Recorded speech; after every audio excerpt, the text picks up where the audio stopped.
అమ్మవారి సౌందర్యం ప్రేమ, భక్తుడి సౌందర్యం ఉపాసన. నానారత్న విచిత్ర భూషణకరీ. అంతేకాదు, యథార్థమునకు ఆ మణుల వంక చూసినంత మాత్రం చేత, ఆభరణముల వంక చూసినంత మాత్రము చేత కూడా అనుగ్రహం ఉంటుంది. అయితే అది ఆభరణము గొప్ప కాదు, ఆభరణమును ధరించిన అమ్మవారి గొప్ప. ఆభరణము వలన కాదు విడుదల, ఆభరణమును ధరించిన అమ్మవారి వలన విడుదల. అది అమ్మ ధరించిన ఆభరణం.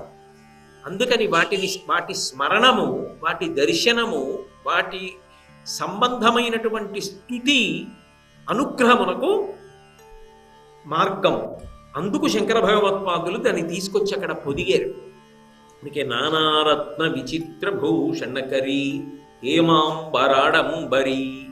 ఆ తల్లి కట్టుకున్నటువంటి చీర బంగారముతో చేయబడినటువంటి చీర. బంగారమునకు ఎన్నో పేర్లున్నాయి, కనకము, స్వర్ణము, హేమము, ఇలాగా. ఇన్ని పేర్లలో బంగారానికి ఉన్నటువంటి పేర్లలో చాలా పేర్లు కాంతి సంబంధమైనవే ఉంటాయి. కానీ శంకరులు బంగారపు చీర అని చెప్పడానికి కేవలం ఏదో ఇంకొక పేరు ఆయన వాడలేదు. స్వర్ణాంబరాడంబరి అని కూడా అనొచ్చు, కానీ ఆయన అనలేదు. హేమాంబరాడంబరి అన్నారు. హేమము అంటే బంగారమే అయినా దానికి ఒక లక్షణం ఉంటుంది. ఇతర లోహములతో కలిసి వృద్ధి పొందుతుంది. ఇతర లోహములతో కలిసి వృద్ధి పొందేటటువంటి లక్షణము దేని యందు ఉన్నదో దానికి బంగారము అని పేరు.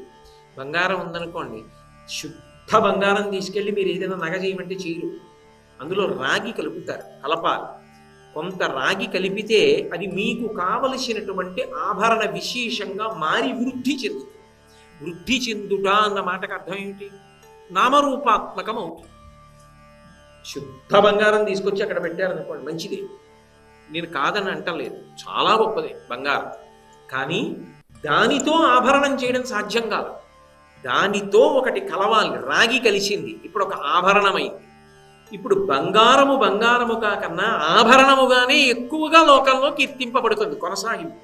ముందు నానారత్న విచిత్ర భూషణకరీ అన్నారు కదా, లోపల కనపడని తీగగా పెడుతున్నారు హేమాంబరాడంబరి.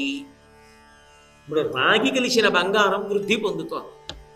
లోకంలో ఆ పరబ్రహ్మమే నామరూపాత్మకమైన జగత్తుగా మారుతుంది. నామరూపాత్మకమైనటువంటి జగత్తుగా మారడానికి పురుషుడు ప్రకృతితో కలుస్తాడు. పురుషుడు ప్రకృతితో కలిసి నామరూపాత్మకమైనటువంటి జగత్తుగా రూపాంతరము చెందుతున్నాడు. దానినే ప్రకృతి, మాయా అన్న పేర్లతో పిలుస్తున్నారు.